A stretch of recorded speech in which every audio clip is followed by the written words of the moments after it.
Hello, reka rongere basuhuze kandi nongera kubifuriza amahoro y'Imana ndetse n'umugisha w'Imana uturuka ku Mana byose bibagirirweho uko bwije uko bukeye. Nkuko bisanzwe nge nitwa Peace. Murabizi ko mbana namwe ku Mvura TV, gusa uyu munsi nabaye umushyitsi ku Isengesho TV. Ariko caraye kuki wayihinduka izina ryiza. Izina mba narigutwaye. Abantu bakeneye gusenga. Abantu bakeneye gusenga. Warebye uburyo abantu bananiwe, uburyo abantu barushye, ufata umwanzuro baterekanye cana yanjye nyite isengesho. Mu bihe bikomeye yabisiri gucamo n'abantu, intwaro ya nyuma bari isengesho. Isengesho ni ikintu cy'ingenzi mu buzima kandi cyane. Umuntu udasenga barango nta nubwo bariho. Umuntu udasenga nta makuru amenya. Wow, rero ngira ngo mko bisanzwe mabona imbere ya kamera cyangwa se imbere ya studio z'Imvura TV ndetse na Isengesho TV, hari umugabo ukomeye cyane. Ni umugabo ukomeye Imana yasize amavuta, ni umwe mu banyamugisha ndetse Imana yawo umugisha akanasagura akabahesha umugisha n'abandi. Amen. Ndakubeshyeye. Ntabwo beshye, turi abanyamugisha, ni isezerano ryacu Imana yaduhaye kandi tuzahisha n'amahanga umugisha. Oya, hari n'umuntu uherutse guhesha umugisha naye ndumva numiwe. Oya, n'ubu ahubwo sinari nabahesha umugisha. Nivyo. Baraje babone kumigisha. Wow. Biriya ngo tuzagira umugisha mu mujyi no mu cyaro, ahantu hose tubahesha umugisha. Hallelujah. Amen. Pastor, watangira dusengera kugira ngo utuyobore muri kino kiganiro kugira ngo Imana ibane natwe. Urakoze cyane. Nanjye reka mbere ko mbasengera mbanze suhuza abantu bose bakurikiranye Isengesho TV ndetse n'Imvura TV. Amahoro n'imigisha by'Uwiteka Imana bibane namwe. Munyemerere dusenge Imana. Data, mu izina rya Yesu Kristo w'i Nazareti, turagushimiye, tugushimiye neza n'urukundo byawe. Tugushimiye kugira neza, uri Alpha na Omega, uri tangiro n'iherezo, ntawe kwize uzigera korwa n'isoni. Sengera abantu bose bakurikiranye iki kiganiro, ubagirire neza, abarwayi bakire, abihebye bahumurizwe, abafite intimba babane nawe muri byose, Uwera wa Isirayeli. Turagushimiye rero, ni mu izina rya Kristo Yesu umwami wacu. Amen. Amen. Wow. Pastor, ngira ngo ku munsi w'ejo twagize gutya tubona ubukwe bw'umumama cyangwa se bw'umupasteri. Abantu benshi cyane muri iyi misi kuri no mihanda bakomeje kugira bavuga ko atari umupasteri ngaho gashobora kuba ari umwesikoro. Twabonye bakamarade bamugarukaho, twabonye abanyamakuru bagiye batandukanye, abayoforesa bagiye batandukanye bagaruka ku muntu bita Pastor Mutesi. Ku munsi w'ejo tugize gutya tubona Pastor Mutesi akoze ubukwe butunguranye budasanzwe. Ngira ngo ubukwe bwe nari mburimo, ndangije ndeba ibintu biri kuhabera. Usiko wagira ngo hari haje nk'umukuru w'igihugu. Ibura bari bateguye nk'abantu. Hari harinzwe my friend. Bambaye amayekuteri, uruva. Bambaye amayekuteri kwa kundi abantu bambaye amakote, bambaye amayekuteri bwabo ekuteri buca inyuma y'amatwi. Kwibaza uyu ni Pastor Mutesi bavugaga ko ari umuntu aho ngaho wasuzuguje Imana. Ngira ngo murabizi neza namwe nk'abashumba nawe byagiye bikugeraho. Yego. Bavuga ko Pastor Mutesi atari umukozi w'Imana. Yego. Wowe bibona ute? Giye kuntu mbibona, urumva ngendera ku ijambo ry'Imana. Utangiye uvuga ngo ejo ngo byari biteguye, ngo abantu bambaye amayekuteri, ngo nibiki byose. Urumva ubundi mu bwami bw'Imana haba umuteguro w'Imana akaba n'umuteguro w'abantu. Ikigaragara umuteguro w'abantu wagenze neza, ariko uw'Imana yakoze ibitandukanye n'ikijambo ry'Imana rivuga. Uravuze ngo ugiye kumera nk'umuntu abanye muri komatire bavuga ngo barabukwe ngo nta namezi ngo 8 bazamarana, ngo ubukwe nyine ngo bwo mu mubiri ngo nta Mana iburimo. Oya, ngiye sinavuga amezi kuko Imana itabimbwiye, ariko nta gihe bazamarana kuko uriya mugabo ntacyo arusha abandi bamubanjirije. Yagasani urabyatuye mu kanwa kawe nk'umushumba. Ndabyatuye kuko yakoze ibihabanye n'ubushake bw'Imana. Niki jambo ry'Imana rivuga? Ijambo ry'Imana rivuga iki? Ijambo ry'Imana rivuga ko umugore yemerewe gushaka umugabo ari uko undi yapfuye. None abagabo yashatse bamwe baracyariho. Mu gihe amunaniye se? Amunanira atese yihangane. Yihangane ubwo wakwihangana umugabo ushaka kukwica n'urugero. Kwihangana bitera kunesha. Kunesha uvuga se ubwo nukuwe? Yari kwihangana kongera kwihangana. Pastor, namwe rero mujya mutubeshya. Gute? Umugabo wenda babanaga uko bikose uwo babanaga ashobora kuba afite ahandi hantu yibereye. Yego. Ashobora kuba ari mu bandi bagore, nawe yarishakiye undi mugore, aho n'amakuru udafite. Yego. Ariko se mu gihe umugabo adapfuye ariko akaba afite nk'undi mugore, wemere kwihangana ukaguma aho ngaho ugategereza? Mu gihe umugabo adapfuye akaba afite undi mugore, we yagombaga kwihangana kuko n'iki jambo ry'Imana rivuga. Akihangana gute nyine? Kugeza ku mperuka. Birabangwa yo guhanganira ibimugerageza, kuko namara kwemerwa azambikwa ikamba ry'ubugingo. Nuvuga ngo byamunaniye kwihangana. Kwihangana byaramunaniye kandi umuntu utihangana ntazajya mu ijuru. Of course, Pastor Mutesi twamubonye mu bagabo bagiye batandukanye, yagiye ashaka ngira ngo mwabonye Rusagara mu minsi yashize, ngira ngo Rusagara namukubise kadejo bundi we. mu bukwe bwe yamuhaye kado ndibase Pastor Mutesi ibintu bitekereje gute gufata mu kibuka mu kado. Biriya byose ni ibintu abantu baba bateguye ariko nkatwe abakozi b'Imana cyangwa bari muri industry ya gospel cyangwa ubutumwa bwiza ubu ngubu turimo kurira dufite n'amasengesho yo kuririra Mutesi. Gute? Kuko ashobora kuba agiye guhura n'ibintu bitari byiza kuko yatandukiriye umugambi w'Imana kandi yaramenye ukuri. Rero Pastor ndewe ndatekereza numwe mu mugisha tugize numwe mu migisha tugize kuba tukubonye wenda kugira ngo natuganirize ngira ngo ibiganiro byacu n'undi bizahoraho. Bizahoraho nabonye muri komate abantu bavuga ngo baradukumbuye ngo bari badutegereje ariko ndatekereza iki nicyo kiganiro cy'umwaka tugiye kubaha by'umwihariko turi buze gufokasinga ku bwoko bw'Imana cyangwa se kubo sinyikunda kuvuga abakozi b'Imana kubera ko nakunze kubona abantu bakunda kuvuga ngo ubundi umukozi w'Imana ngo nta kintu umuntu yakorera Imana kubera ko Imana ishoboye byose. Yego. Nawe ni kubyemera? Oya, abantu bakorera Imana kandi bakaba n'abana, ibyo bintu bibiri birashoboka. Bakorera Imana gute se kandi ishoboye byose? Oya, Imana ishoboye byose ariko nk'ubu ufite abana ntabwo ibintu byose wabyikorera bahari. Yego urabishoboye, ushoboye kwivomera ariko nakuvomera kubikora. Oya, ntabwo ari ngombwa utanabikoze. Niyo mpamvu Bibiliya ivuga ko udakoreye Imana hari abandi bayikorera n'ibiti n'amabuye. Reka tuvuga ko Pastor Mutesi yari umukozi w'Imana cyangwa se amwe mu bakozi b'Imana. Oya, ntabwo nge nabivuga gutyo.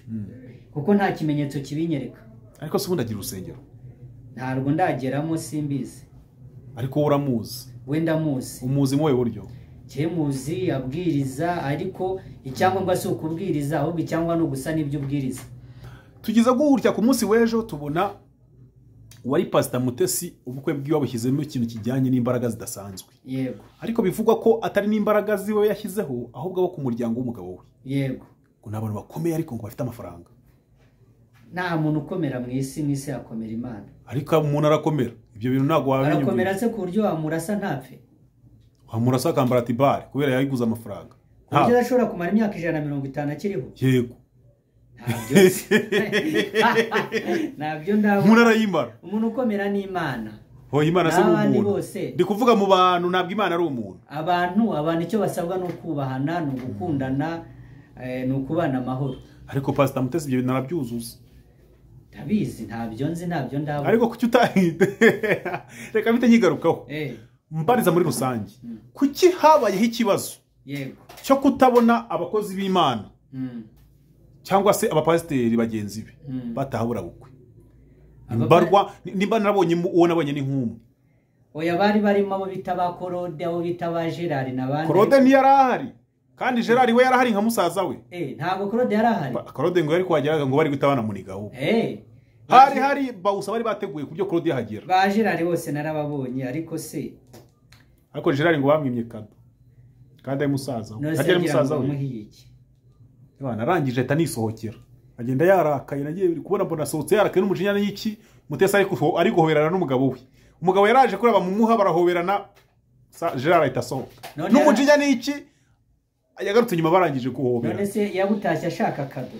Biriya byose baba barimo ni ibintu baba bakina ariko ntabwo biba birimo Imana.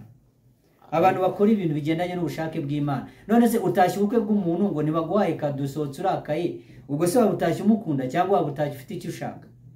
Ariko nanone biterwa n'ubukwe yatashye nyirabwo. Nimba ari mushiki we nimba ari umuntu bari basanga bafitanye umubano wa hafi. Ariko ubundi abantu baretse imitwe bakareka ibiki byose bagakorera Imana niba ariyo bakorera. Bakareka kuba bisi cyangwa bijuru. Ni bakonje cyangwa babire niko ibyahishuwe bivuga. Niba ushyushye shyuha, niba ubire ariko bira bintu bitandukanye n'ubushake bw'Imana. Hari abari kuvuga ko bira bintu ari plaque ngo Pastor Mutesi ibintu by'ubukwe bwatangiye babwita plaque burinze burangira babwita plaque. Bira bintu bya Mutesi erega nawe wategura ibintu. Reka turebe uko bizagenda nyuma y'aha ngaha. Wowe wavuze amezi 8 katazanashira. Wowe 8 ngiye yashira atashira ariko nta kidasanzwe. Ko tuzanya tugakora ikiganiro amezi yarashize yaranabyaye. Ntabwo azabyare yongera nabyare. Nta kibazo. Burabira bintu se Mutesi nashobora kuba afite wenda nk'imirongo yasomye cyangwa se muri Bible cyangwa afite uburyo bifatamo. Mwebwe mukiraho ngaho muvuga ngo umuntu ngo ntiyashaka ngo umugabo umwe ngo babiri bitewe n'ibibazo yagize. Ntayo none se ko ariko Imana yategetse ngo umugabo ashaka umugore umwe n'umugore ashaka umugabo umwe. Mutesi rero buriya yabagiye kwibera mu Islamu kazi buriya wenda kuko ngira ngo biremewe. ahubwo ni icyo nicyo kibazo ubundi bagiye mu basiramu cyangwa bakajya mu babyemera ko ntacyo bitwaye ntibajyeyo. kuki se utatashye ubukwe bwa mugenzi wawe? ye ntabwo nataha ubukwe Imana itambwiye gutaha. ubwo utaha bwose Imana iba yavuze. banza kuyibaza nose muri isi uyoboye wabona iki? warasenze subaza Imana ati ubukwe bwa mushuti wanjye zabutahe biranga? ariko nta invitation yampaye y'umwihariko nk'umuntu w'umuprofete kandi w'umuhanuzi, nta invitation y'umwihariko nabonye. hajya wabaye profete ubu? njyewe ubundi mfite impano 12. watubwiye hose basi tukamenya kuko nanjye bara nubwo tubana ntakuzi rimwe mu gihe untungura. wowe ejo wasengeye umuntu ubona rakize ratse ibintu si imitwe.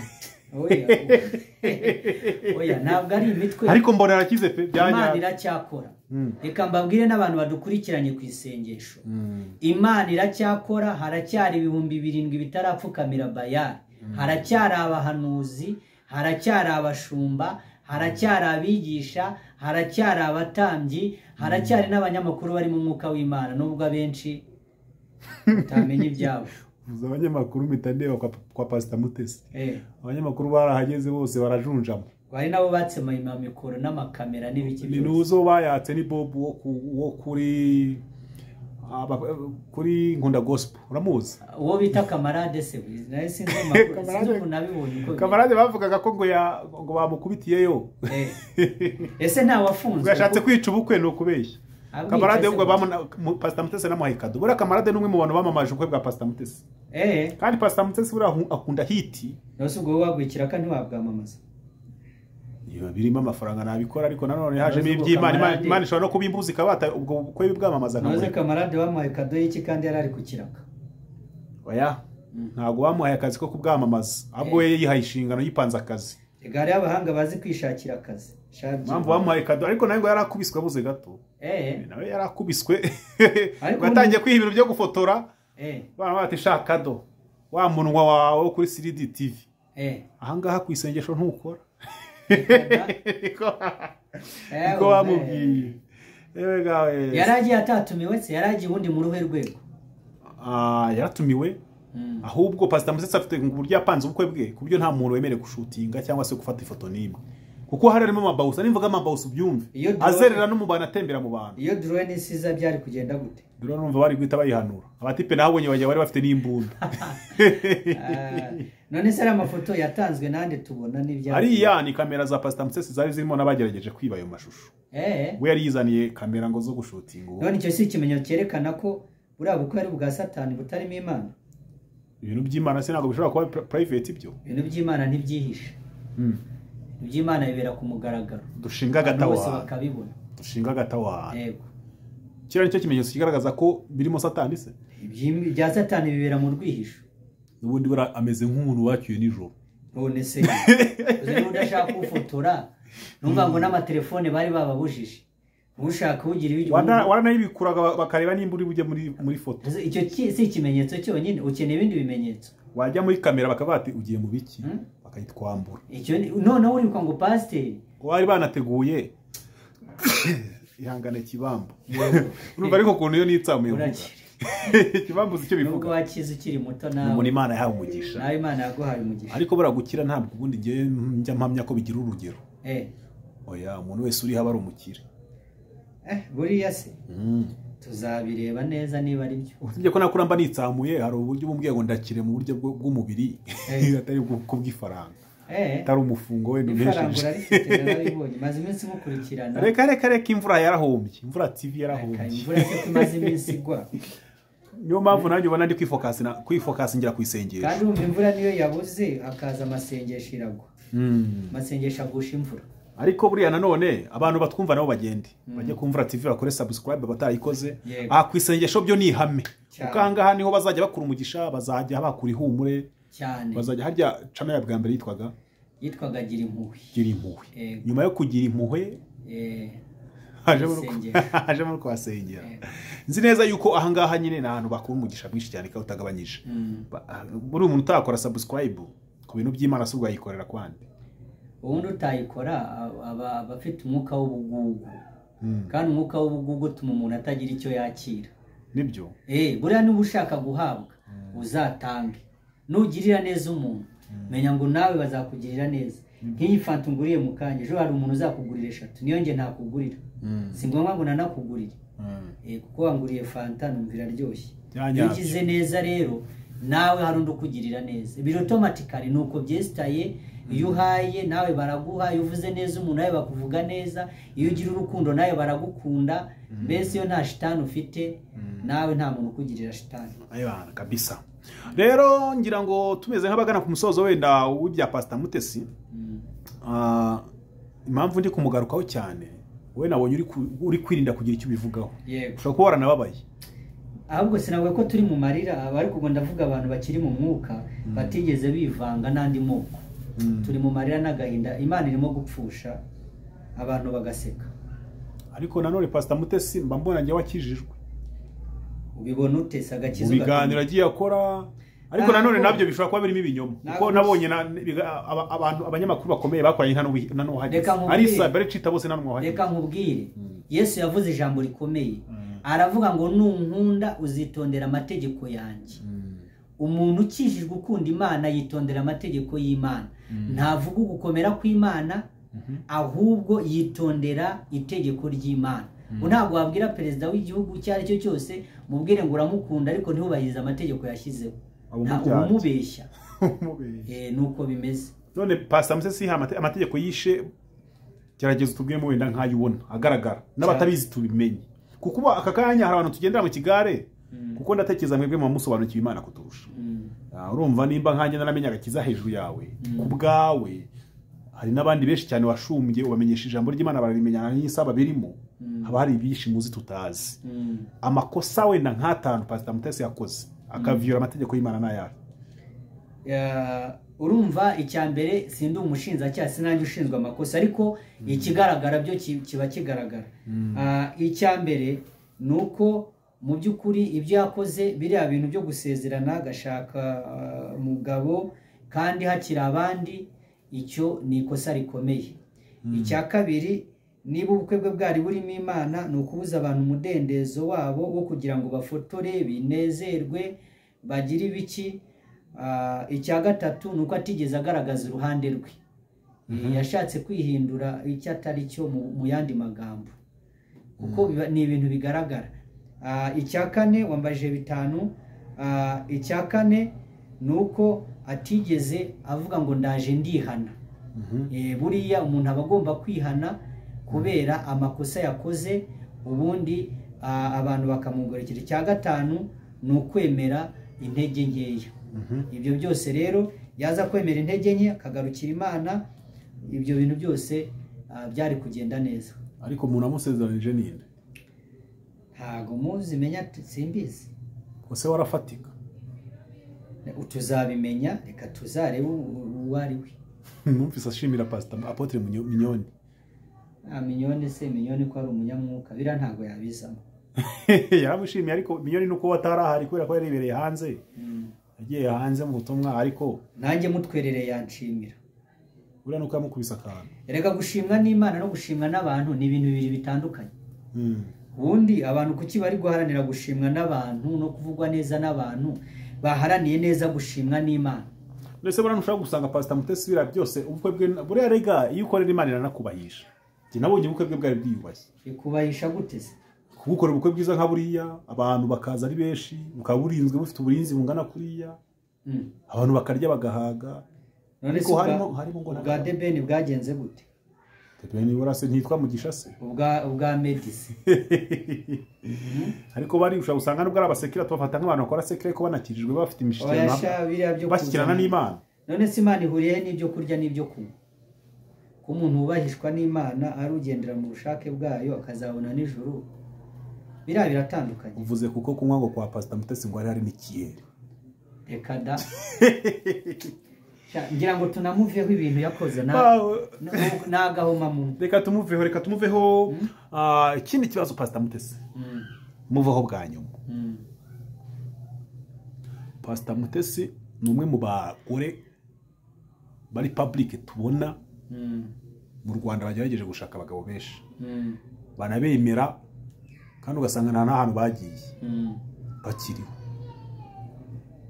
Ahubwo ngewe urananyibukije wowe uri umunyamakuru uhura n'abantu benshi, hari n'igihe ejo muzakorana ikiganiro waguye ikibazo ukazakimumbariza. Turi n'inshuti kine ahubwo muhamagare mu kanya nyimubaza, uzamumbariza ahantu abakura abo bagabo, kuko abantu ngiye mpura n'abantu benshi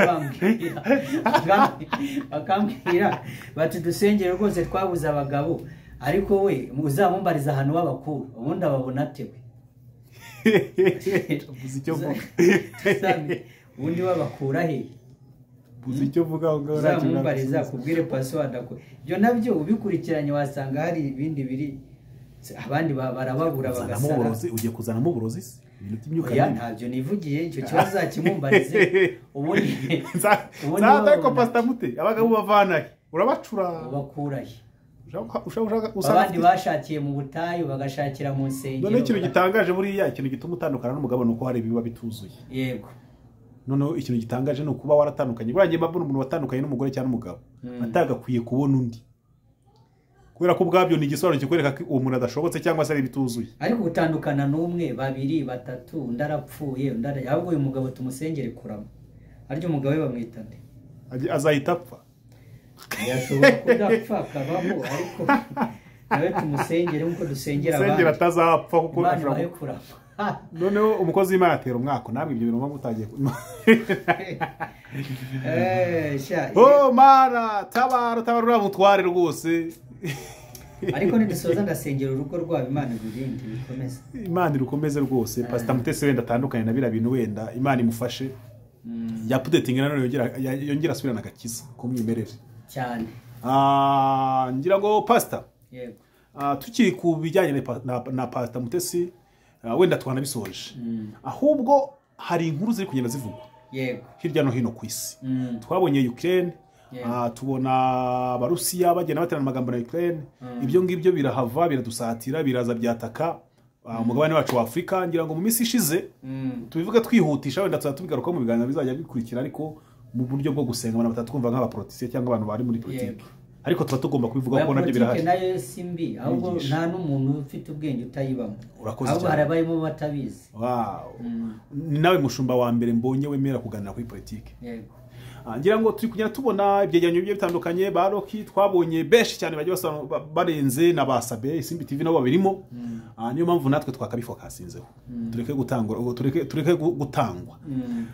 Ngira ngo mu minsi ishize twabonye Apotre cyangwa se umukozi w'Imana. Yego. Mugenzi we ntabwo ushaka kongera kumusubiramo mu mazina ahangaha kubera ko simwamamaza. Ariko uramuzi. Yagize gutya aravuga ati abantu ngewe se Barundi mwakiriye mu rusengero rwanjye. Tubona perezida yagiyeyo, kuri w'igihugu cy'u Burundi. Amaze kwisanga muri urwo rusengero, amaze kujya mvuko bikose yahawe ubutumire cyangwa se yatanze ripoti kazajyayo. Mu minsi ishize nyuma y'ikiganiro twabonye umukuru w'igihugu w'u Burundi yagarutseho, yavuze byinshi cyane bitandukanye. Tubona umwapotre nanone wari ukomeye i Burundi, ufite urusengero rukomeye, arazwi, twagiye dukunda statize, twagiye tumubona ku ma WhatsApp ajya atandukanye tumuhererekanya bitewe nuko yagiraga message nziza n'ubutumwa bwiza. Ngira ngo uramuzi. Yego. Ariko muri iyi minsi niwe muntu uri kuvugwa nawe cyane cyane, noneho akatakwa n'abanyarwanda. Uramugabura ntiyakoze ikosa rikomeye cyane ryo gufata politiki kayizana mu nzu y'Imana. Ubundi Bibiliya ibuza abantu kwivanga. Mu by'ukuri uriya mugabo ndamuzi, ndamukurikirana. Yego. Ibintu yavuze ntabwo yari akwiye kubivuga, kubera ko ntabwo byari biri mu gisata cye. Yego. Nta nubwo byari biri mu mwanya wabyo. Biravuga ngo ikintu cyose kigira igihe cyacyo. Yego. Biriya rero aba ari ugutandukira mu by'ukuri. Yego. Buriya yagombaga kuzagira igihe cyabyo, akava muri biriya by'ibiterane bari barimo, akazavuga cyangwa mbese akavangura, ariko biriya ni nko kuvanga amasaka n'amasakaramentu. Yego. Buriya hariya ntiyaba yaratumye nk'amwe nk'abakozi b'Imana. Ndatekereza uko biri kose nawe ushobora kuba hari imishyira mwajyaga mugirana, kuko ndahamya neza ko mugirana communication abantu babashumba cyane. Cyane dore ko nawe wagiye ukunda gukora ibiterane bigiye bikomeye i Burundi. Yego. Twabonye ibiterane bagiye gukora za Uganda. Uko biri kose umuntu nk'umwapotre nk'uri ukomeye ntabwo wabura kuba nkuziranye cyangwa se uburyo mwagiye mukoranamo. Yego. Nka buriya ni nyire kosa yakoze. rishobora kuba ryaratumye wenda mugaragara nabi imbere y'ababakurikira cyangwa se y'abantu bakunda umurimo w'Imana? Ikosa rya mbere yakoze natwe rikadufataho nk'abakozi b'Imana nuko byagaragaye ko abakozi b'Imana rimwe na rimwe badakorera Imana ahubwo bafite ibindi bakorera. Yego, uvuze ko politika irimo neza ahubwo ibintu by'Imana buri yameze nk'uri kubijishirizamo. Yego, ari kujishirizamo. Ntibibaho. Ubundi politike, ubundi jambo politike ryo sinagiye ngo ndisobanure kuko hari politike nziza hakaba na politike mbi, ariko ntabwo iriya politike yavugiye hariya itandukanye na politike bari merega nabira byo guterana amasengesho abantu bakaza ari 10 nabyo ni politike abantu baba bakoresheje. N'ubu nayo kugira ngo nze muri iki kiganiro ni politike wakoresheje kugira ngo nze propaganda. Oya, ni politike ya. Sasa rero reka uriya mugabo tumuveho wenda uko biri kose abantu tumenye n'ubundi hari uburyo nabonye abantu batera komateri impamvu ngiye kubajijeho ukabona bahise bisanisha n'abakozi b'Imana cyangwa se ukabona ko bameze nk'abasuzugwe n'ubundi abantu bari mu murimo w'Imana. Abakozi b'Imana twarabwowe abaza babitira babibashyiraho badusiga imyanda. Mana uturinda abantu. Usura mugabo yari arimo neza mu minsi ishize atarajya mu bintu bya politike, wabonaga ko statize rwose zirimo inyigisho cyane. Yego. Ariko nyuma aza kubivanga muri komateri n'abanyarwanda bavuga ati ibintu by'abakozi b'Imana iby'ubugu byararangiye dore intambara zigiye mu rusengero. Gusabira nabyo n'abamunenze n'ibiki byose ntibakwiye kubigiraho ikibazo, ahubwo iminsi y'umujura iragira irabaza. Buri Imana yagira ngo mushyire ku karubanda. Nyine wumva abantu bari baramwizereyemo ko ibyo avuga ari ukuri. Rero hari igihe Imana yagira ngo igaragaze uwo ari we. Irangije Imana itigendere ica no muri Kasuku. Kasuku araza aramwanika koko ngo gafite ngo nibuhamya ngo Kasuku we sinshaka kumuvuga. Gafite ubuhamya ngari gusambanya ngo umwana w'umukobwa. Gasuku we mureke rwose, Gasuku mumbabarira. Gasuku mureke. Reka tumureke. Ngira ngo ni Kasuku mureke nyine. Sinshaka kumuvugaho we. Tugana ku musozo w'ikiganiro cyacu. Ngira ngo tugize gutya mu minsi ishize tubona M23 yarafashe Warikari. Igize gutya yivuyemo. Ikimara kuyivamo nta mwanya urashira hitongera isubirayo. Ngira ngo amakuru M23 ujye yakurikirana. Politike ya karere ndayikurikirana. Sasa ngira ngo icyatumye bira bintu bibaho, ngira ngo M23 yari yamaze gusohora itangazo yuko igiye kurekura Warikare ikasubira inyuma. Yamara gusubira inyuma nahise mbona Minisitiri wa Gina uriya muvugizi n'ubundi wa Kongo abigaruka nawe aranabishimira kuri televiziyo y'igihugu, aravuga ati ndishimye cyane rwose M23 kuva yavuye mu igiye yatanze itangazo ko igiye kurekura Warikare. Ni byiza cyane, tugiye guta dukoresha ko dushoboye kose twemera imishyikirano n'ibiganiro. Ibiganiro byahereye kera cyane byangu. Ibyo tangazo tukiribona tukabona Wagina nawe kuri televiziyo yavuze ibyo bintu. Habayeho icyakurikiyeho cyo kuba M23 yagize gutya iva mu birindiro ririmo, ariko mu gihe abasore bari kugenda bavana cyangwa se ingabo za M23 zavuye mu Warikare zitangira kugira zikuramo ibikoresho bimwe na bimwe bigiye bitandukanye, izasigaye inyuma abana DRC ngiti zicanaho umuriro. FARDC singiti barasaho umuriro wa danje. M23 nayo ihita igaruka nyuma kuko yatanze itangaza bati nibonye ko turasaho bakatwanduranyaho. Byanze bikuze turesubira na kubera ko nta kigoye kirimo. Ibyo bintu biza kurangira gutyo. Hagati aho ya Kongo na M23 ibintu byabona biri kujya gushya byerekeza hehe. M23 iraza kurangira igeze kishaza. Kiziraza kugera yihe icaza amabuni vati tayari igihugu cya Kongo turakiyoboye. Kuko turi kubona imyanzu y'igitandukanye, tukabona ibihugu bijye bitandukanye bifatira ibihano M23 na bamwe mu bayobozi bayo. Nkawe nk'umuntu kwikiranira hafi politike ukanabihuza n'ibintu by'Imana n'ubuhanuzi bugenda bubaho.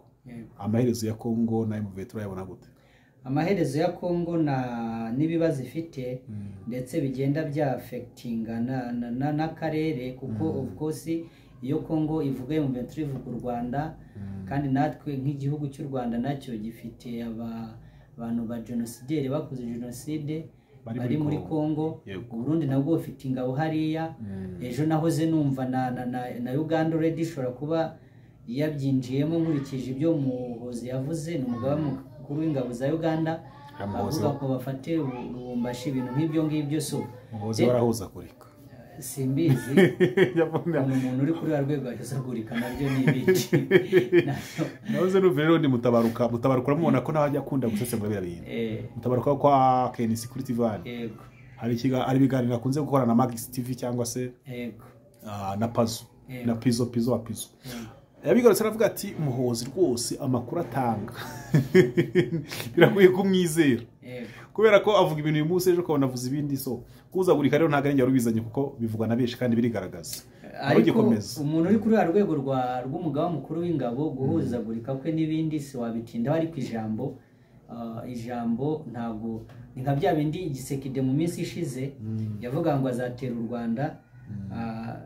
None abayobozi b'u Rwanda bavuga batari ko umuntu uvuga ibintu nka biriya nubwo yaba atakomeje cyangwa ntabwo ari ibintu byo kurebera cyangwa bivugira abafite impamvu bivuga. Rero ikibazo cya hariya ni ikibazo cyo mu mateka, ni nawe kizakosorerwa. Naho ibyo kumvikana ntabwo bazumvikana ngo ikibazo gikemuke. Ni ikibazo cy'amateka, abateje ikibazo nibahura bagahuza bari mu kibazo cyose ikibazo kizarangira. Naho ari amatangazo banditse Kongo yayavuzeho, M23 yavugaho, Rwanda rwabivuzeho rushimira M23 rushimira bivuga ko ruzatanga n'umusanzu. Qatar yabivuzeho nk'umuhuza nawe wajemo hagati. Ni ibintu bikiri urusobe ariko iby'ibiganiro vuba aha ngaha nta bihari, ahubwo mwitegura intambara. Nawe yigarutseho ukiri muri Qatar twabonye His Excellency wacu cyangwa se umukuru w'igihugu cy'u Rwanda Paul Kagame ari kumwe na Kisekedi bahuriye muri Qatar n'ubundi. Mu magambo amwe His Excellency yatangaje hari ijambo yagarutse aravuga ati Kisekedi buriya yari ari kuri CNN igerewe ni CNN ariko avugira ijambo aravuga ati Kisekedi biragoye. Umunyamakuru yamubaje ati se Kisekedi gutya na gutya bishyira no bigena gute. His Excellency avuga ati Kisekedi biragoye kumufatisha kuko muba muri kumwe ibintu akabyemeza ukabona birimo neza mwamara gutandukana ntiwamenye ikintu kimumukora mu bwonko agahita ahinduka. Ibyo koko twagize gutya duhita tubibona dufokasinga muri Qatar tureba ibyabayeho bazavuga ko ibintu ari sawa rwose tubona bahuye ariko duhita tubona ibintu bihindutse. Kugira ngo ku munsi w'ejo twabonye mu binyamakuru bitandukanye indege yavuye muri mu Bubiligi bwongeye kubihuza n'amateka nk'uko babivuze. Amateka wavuze ko ni ibibazo by'amateka ni naho bizakosorerwa kandi abateje ayo mateka nanone baracyabyivangamo. Focusing kubavuze ngo ni ibibazo by'abanyafrika bigomba gukemurwa n'abanyafrika n'ubundi. Tugize gutya tubonye umubiri yongeye kubyivangamo cyane kandi urabizi ko yagize uruhare rukomeye cyane muri ibintu by'amateka gukaba ibintu by'imipaka ugira ngo urabizi. Hagati aho ngaho si cyo kintu cyaba kiri gutumagira ngo twabonye indege yavuye mu Bubiligi ijya muri Kongo. Nibyo dusoma tugenda tubona isubira mu Bubiligi muri Kongo amaze iminsi 2 iva muri Kongo ijya i Burundi. Nyuma y'icyo gihe tuhita tubona umukuru w'igihugu cy'u Burundi atangaje bati u Rwanda rukinjira muri Kongo rugatera u Burundi natwe vuba cyane Kigali si kure tuzaduca inzira zihuse cyane. Yaba ariyo ntambara ari kuvuga. Ngewe iyo ntambara yo ntago nyibona vuba ariko nayo ishobora kuzashoboka uretse ko abayifuza bose batazayitsinda. Abayifuza ubushatse kuvuga abayitangaza. Ubwo utangaza intambara ni nk'uvuga ati Kigali si kure. Yego. Akaba ari uvuga ati ngenza arasi Kigali nibereye mu gihugu cyanjye. Yego. Nahoze ndeba muri commentaire za bamwe mu Barundi banavuga atari ku bundi mwoba mwibaza ingene muca muvuga amagambo menshi ariko mukayavuga undi ari yiyumviriza gusa atabasubiza. Sibyo nakubwiye nyine abayifuza kuko urumva rwose kugeza iyi saha ntabwo u Rwanda ruratangaza ko rwateza intambara hariho hose haba Kongo haba Burundi haba Kongo. Ariko Kongo perezida avuze ko azarasa u Rwanda ku mugaragaro cyane Kigali. Undi nawe atangaje ko Kigali atari hehe n'ibiki byose. Niyo mpamvu rero nkubwiye ngo iyo bamaze kubigenza gutyo baba babyifuza. Niyo mpamvu nkubwiye ngo ubyifuza wese sinekereza ko azabishobora. Intambara avugaga iri he? Intambara navugaga iri muri Kongo y'ibihugu. Bishobora kuba bigiye kurwanira muri Kongo. Kongo yabaye stade y'ibihugu. Yego. Abagande bashobora kuba bariyo. Abarundi bagiye kuba bariyo. Banamaze iminsi hubu. N'ibindi bihugu bitandukanye Kongo igiye guhura n'ibibazo bikomeye. U Rwanda ntiruri yose. U Rwanda ruriyo nk'umuhuza wenda bibaye ari ukungu. Rubaye ruhari. Ariko ntabwo ruriyo ru Rwanda. Ubuze rwa ru Rwanda nande? U Rwanda rwo runabihakana cyane. Ariko kuki barushinza cyane kurusha ibindi bihugu? Ubwo ntabwo no kubabaza nyine. Nubwo baza. Ariko ikiriho cyo birigaragaza kubera ko nimba u Burundi budatangaza ko buriyo, ariko se Barundi yageze arabivuga.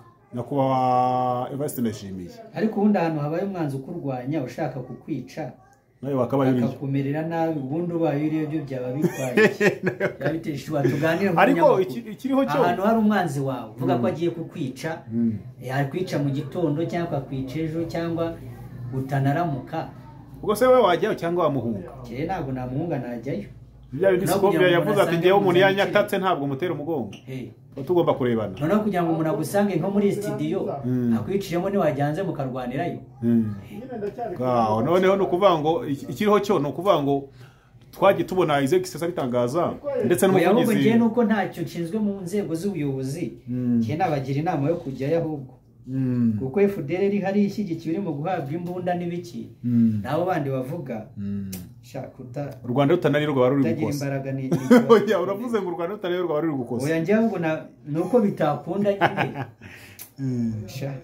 gusa ikiriho cyo u Rwanda ntirubyemera bararushinza ariko ruvuga ko ibyo bintu ibibazo by'abakongomani ntabwo rubirimo rwose ikindi nanone abariyo ntibavugwa ahubwo bavugwa batariyo bya byose nyine baba bafite ibyabo bari babajijisha reka tugushimire kandi Imana muri komeze kugenda ibana nawe Pastor Kenny ngira ngo gahunda yari iriho cyangwa se isezerano harya hano ni Isengesho TV isezerano ryo kwisengesho TV twari dufite nuko twabasezeranije ko ugomba gusengera urugo rwa Pastor Mutesi wadusengera ugasengera urugo rwa Pastor Mutesi kugira ngo tugane ku musozo w'ikiganiro turashaka gusengera ibintu bitatu ndasengera urugo rwa Pastor Mutesi nsengere kudahuza kw'ibihugu mu karere turimo nindangiza nsengere abantu kugira umutima ukomeye mu bihe ibyo ari byo byose byaba ibyiza cyangwa ibibi.